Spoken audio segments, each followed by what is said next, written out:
আসসালামু আলাইকুম। খাদিজাস কিচেনে সবাইকে স্বাগত। চলে আসলাম আরেকটি রেসিপি নিয়ে। আজকে আপনাদের সাথে আমি শেয়ার করতে চলেছি বিস্কিট পিঠা। তাহলে চলুন তৈরি করা যাক। পিঠাটা তৈরি করার জন্য একটা বাটিতে আমি নিয়ে নিচ্ছি 2টা ডিম। দিয়ে দিব হাফ কাপ চিনি, পরিমাণ মতো লবণ। এবার আমি একটা কাঁটা চামচের সাহায্যে ডিমগুলোকে ফেটিয়ে নেব চিনিটা গলা পর্যন্ত। এ পর্যায়ে আমি দিয়ে দিব 1 চা চামচ বেকিং সোডা এবং 1/4 কাপ গুঁড়ো দুধ দিয়ে আবারও ভালো করে মিশিয়ে নেব। এবার আমি এর মধ্যে দিয়ে দিব ময়দা। আমি একটু একটু করে ময়দা দিচ্ছি এবং গুলিয়ে নিচ্ছি। আমি একটা সফট ডো তৈরি করে নেব। আমি একটা ডো তৈরি করে নিয়েছি। আমার ডোটা একদম সফট হয়েছে। এই ডোটা তৈরি করতে আমার এখানে 1 কাপ এবং 1/4 কাপ ময়দা লেগেছে।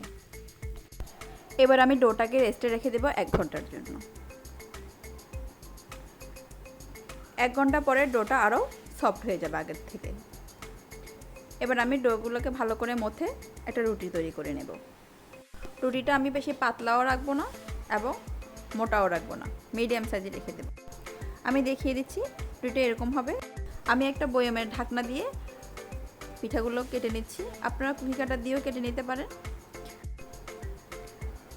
আমি সবগুলো বিস্কিট কেটে নিয়েছি।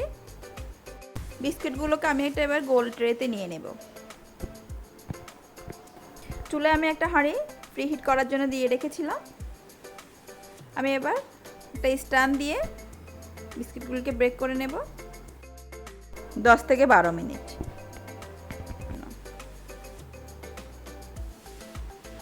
10 মিনিট পর আমি পিঠাগুলোকে উল্টে দেব। সবগুলো পিঠা আমি উল্টে নিয়েছি। এবার আরও 2 মিনিট আমি ব্রেক করে নেব। এ ফাঁকে আমি বাকি বিস্কিটগুলো একটা ঝাঁজ দিয়ে একটা ডিজাইন করে নিচ্ছি। এর মধ্যে দেখুন আমার পিঠাগুলো হয়ে গিয়েছে।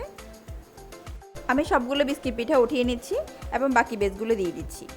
একই নিয়মে আমি বাকিগুলোও করে নেব। বাকিগুলো 10 মিনিটের জন্য দিয়ে দিলাম। এবার উল্টে পাল্টে নেব। উল্টে দেওয়ার পরে আবার 2 মিনিটের জন্য রেখে দেব। আমার বিস্কিট পিঠাগুলো হয়ে গিয়েছে। আমার রেসিপিটা যদি আপনাদের ভালো লাগে থাকে একটা লাইক দিয়ে দিবেন। ফেসবুক পেজ থেকে দেখে থাকেন একটা ফলো দিয়ে দিবেন। আর যদি ইউটিউব থেকে দেখে থাকেন একটা চ্যানেলটি সাবস্ক্রাইব করে দিবেন। সবাই ভালো থাকবেন, সুস্থ থাকবেন, খাদিজাস কিচেনের সাথেই থাকবেন। আল্লাহ হাফেজ।